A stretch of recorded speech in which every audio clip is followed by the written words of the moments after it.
Vous ai-je déjà parlé d'un de mes huis clos préférés? D'ailleurs, j'espère que vous l'avez vu. C'est un film français sorti en 1971 avec deux monstres sacrés du cinéma. Le Chat de Pierre Granier de Fer avec Jean Gabin et Simone Signoret. D'ailleurs, dites-moi si vous l'avez vu dans les commentaires. Julien et Clémence ne s'aiment plus.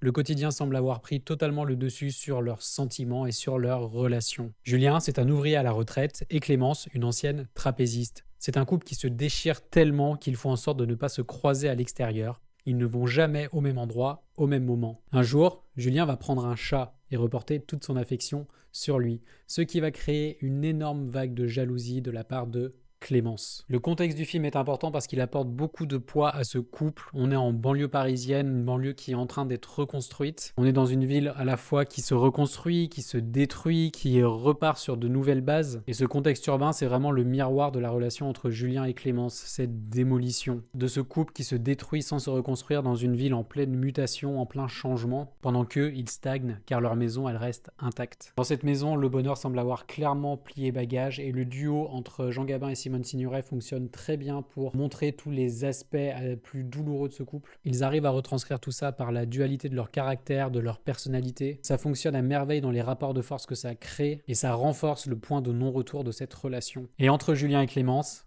un chat qui reçoit de l'affection d'un côté, de la jalousie de l'autre et qui devient entre guillemets les dommages collatéraux de ce couple qui se déchire. Malgré ces conflits, on sent quand même que Julien et Clémence, ils s'aiment. Ils ne veulent pas se quitter et ça passe par des détails qui montrent que l'amour est finalement toujours un peu présent, mais qu'il est montré d'une manière beaucoup plus chaotique. Et la notion de huis clos dans ce film, elle prend tout son intérêt dans le fait que les interactions de couple entre Julien et Clémence se passent dans cette maison. Bref, Le Chat, c'est pour moi un film exceptionnel, un classique que j'aime voir et revoir. Il est disponible en VOD, donc foncez le louer et le regarder.